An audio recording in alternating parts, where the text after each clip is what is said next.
comrades and friends. This is Nkosizwe Velile Mandela, one of the South African delegates from South Africa. We are seeing Israeli force ship that are coming on towards closer to our boat and possible interception. And we are calling on the entire global community to ensure that you exert pressure on your governments to call for our safe passage to Gaza. If we are abducted and taken by the Israeli forces, we call on you to exert pressure on your governments to call for our immediate release.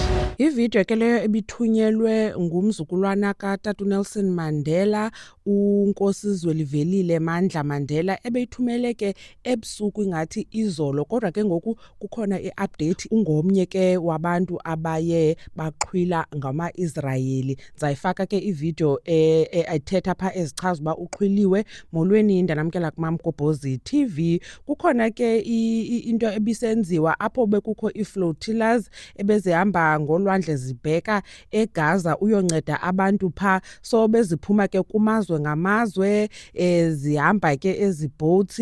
Then ke apha eSouth Africa umzukulwana katamkhulu Nelson Mandela ibe ngomnye wabantu abahambileyo, behamba ke besithi bayonceda pha, basa ukutya, basa amayeza, basa iformula nee-nappies for abantwana. Then ke ngoku sesabona kwi-social media eza flotillas caba ziya-athekwa ngama-Israyeli. Ama-Israyeli wafuna kaloku uba kuncedwe abantu baseGaza. Kukho imfazwe kaloku phakathi kwabo, imfazwe eyakudala yeminyaka, kuliwelwa imihlaba, ii-borders, ii-rights, kuninzi. So ke nantsi ke ivideo yomzukulwana kaTatu Nelson Mandela echaza uba uqhwiliwe ngama-Israyeli. My name is Nkosizwe Velile Mandela. I'm a citizen of the Republic of South Africa. If you are receiving this video, it means that we have been intercepted and have been abducted by the apartheid state of Israel.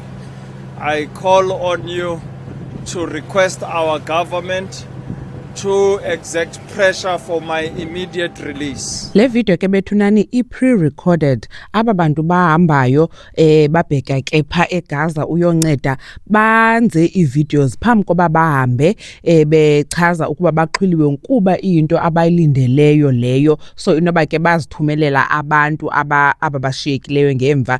Then ke mhlambi umuntu uzawuchaza uba khe ndathumela into ethile uzuyazi bandiqhwiliwe, okanye uba ukhe awandifumana uzuyazi bandixhiliwe ukhuphe lo video. I-reactions zabantu ke apha eSouth Africa azinasikhathi. Bathi abantu benisiyaphi kubantu ababamba uYesu ngendevu bambethela emnqamlezweni, abantu kudala balwa, sineengxaki zethu nathi apha sibhizi mntakabawo ngemadlanga commission sibhujelwe. uMr Nathi Mthethwe Paris asikayazi into yobhubha kwakhe uba inyani okanye ayonyani, sifuna uba khe kuphandwe. Ngoku nani ngoku niza nenye, benisiyaphi? Niyeva ke bethuna uba ucela uncedo apha kule video. Sakuva ke uba izawuhamba ithini into yakhe. Sawuhlala ke sithe tuned in kwiindaba, ndibuye ke ndiphinde ndiniphakele apha nam. Enkosi kakhulu ngokuthi nibukele le video. Khanikhe nitsho ke nani banicinga ntoni ngayo. uMamgobhozi uyanibona kwivideo elandelayo. Bye.